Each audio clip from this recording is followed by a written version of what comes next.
O primeiro-ministro de Israel, Benjamin Netanyahu, está nos Estados Unidos nesse momento. Ele está buscando apoio às operações de guerra contra o Hamas.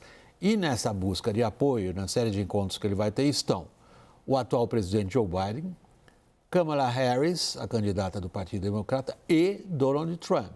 Os detalhes com o nosso analista sênior internacional, Américo Martins. Netanyahu, que está esta semana nos Estados Unidos, se reuniu com familiares de cidadãos americanos que estão entre os reféns. E ele disse a esses familiares que Israel e o Hamas estão muito próximos de fechar um acordo.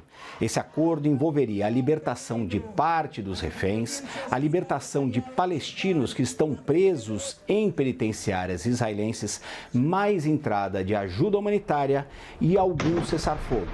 O presidente dos Estados Unidos, Joe Biden, também vai encontrar em Washington com familiares desses reféns, esses familiares americanos, e vai, numa reunião privada na quinta-feira com o Netanyahu, discutir como eles podem colocar mais pressão no Hamas pela libertação e por esse acordo, como eles podem também dar fim, eventualmente, ao conflito na faixa de Gaza e tentar conter o Irã. O Netanyahu também fará, na quarta-feira, um discurso histórico no Congresso americano para as duas casas. A vice-presidente Kamala Harris foi convidada a presidir essa sessão com a presença do Netanyahu, mas ela não vai fazer isso, ela vai ter um outro evento de campanha.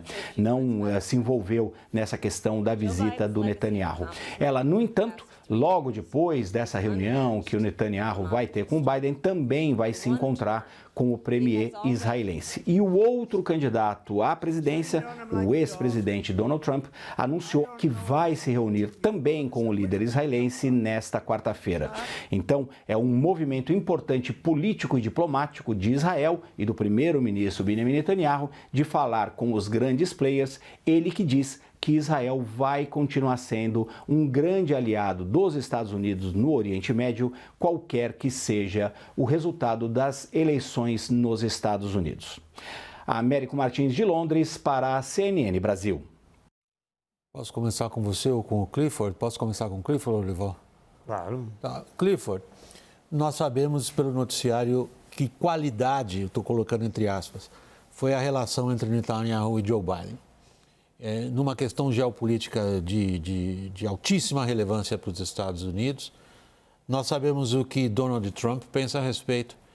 Como vai ser a relação de Kamala Harris com Netanyahu?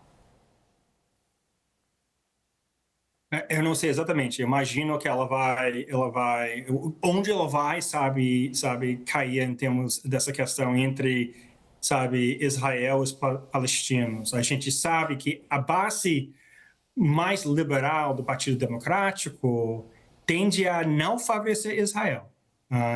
E criou muitos problemas para Biden, a gente viu nas pesquisas, aliás. Então, ela vai ter uma situação difícil, porque ela vai querer, ficar no meio, tentando, convencer os dois lados que você pode confiar nela.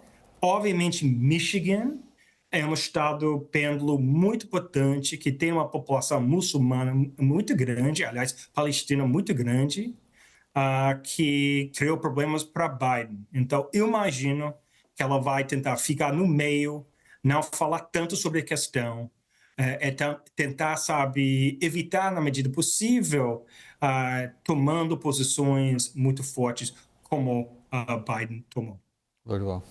Aqui também eu queria ver a sua visibilidade sobre o equilíbrio entre esses perdas e ganhos da Kamala, né? Porque, de um lado, ela atrai de volta o eleitor, a eleitora mais de esquerda do Partido Democrata, porque, naturalmente, ela tem uma imagem mais de esquerda em relação também a essa questão de Israel e tal, e a forma de condenar, né, a atuação de Israel, e pode perder o voto daquele eleitora mais moderado dos estados pêndulo, que tem uma simpatia maior por Israel, no balanço entre essas perdas e ganhos, e, aliás, com relação ao restante da política externa americana também, né, que ela provavelmente vai ter uma percepção muito forte em favor da Ucrânia e o Trump o contrário e tal. Como que você acha que vai ficar essa questão da política externa?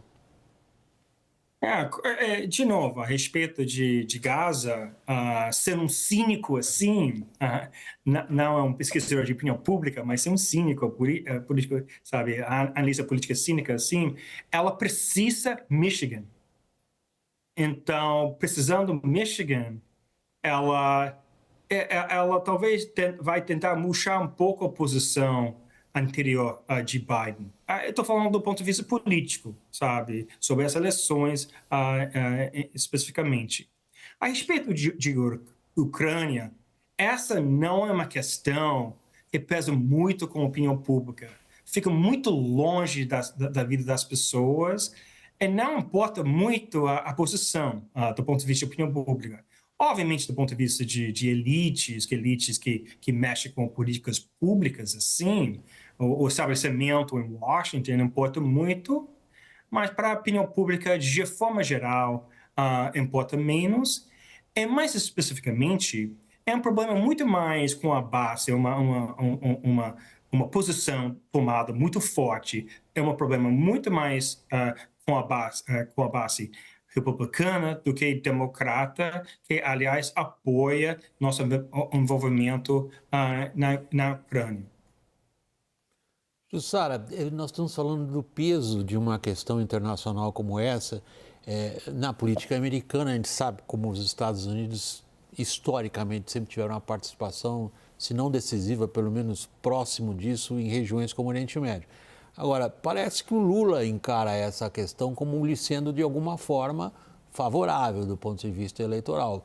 Porque, senão, como entender a comparação que ele fez hoje com os governos que o precederam no seu terceiro mandato, com a operação de guerra que Netanyahu dirige em Gaza?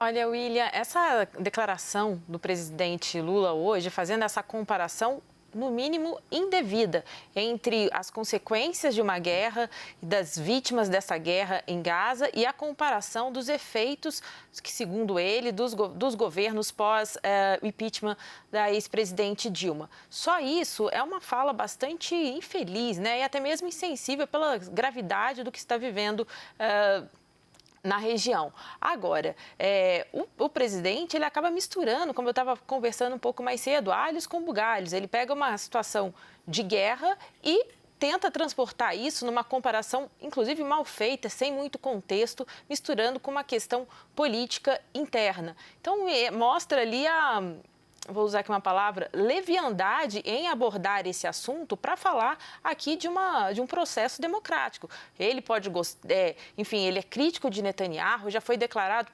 persona não grato por Israel, ele tem feito críticas incisivas contra a ofensiva de Israel na faixa de Gaza, e aí ele está no direito dele, independentemente aí, enfim, é o direito dele de ter essa posição. E também é direito dele, como presidente, como líder do PT, e também defender ali o legado da ex-presidente Dilma. Mas daí fazer essas comparações, juntar guerra com política interna de um processo que é democrático, é realmente bastante indevido essa posição dele. E acaba, William, fico observando isso, que acaba inclusive enfraquecendo as próprias críticas que Lula tem feito a Israel pela ofensiva na faixa de Gaza. Clifford, voltando à questão do peso dos grandes acontecimentos internacionais, nas duas figuras que disputam as eleições agora no final do ano, você identifica em Kamala Harris algo particularmente ou especificamente trabalhado do ponto de vista dela, quando a gente considera o desafio geopolítico para os americanos na Ásia? Eu falaria que a imagem dela é uma novata a respeito de questões assim. Tá? Ela não tem, obviamente, o Trump não teve nenhuma experiência assim, teve um outro papo, outro posicionamento, mas ela é bem longe do Clinton nesse momento, desculpe, o Biden nesse momento. Então, ela não tem essa margem tão forte a respeito dessas questões externas, assim, ela é vista muito mais alguém que tem experiência profunda em questões domésticas.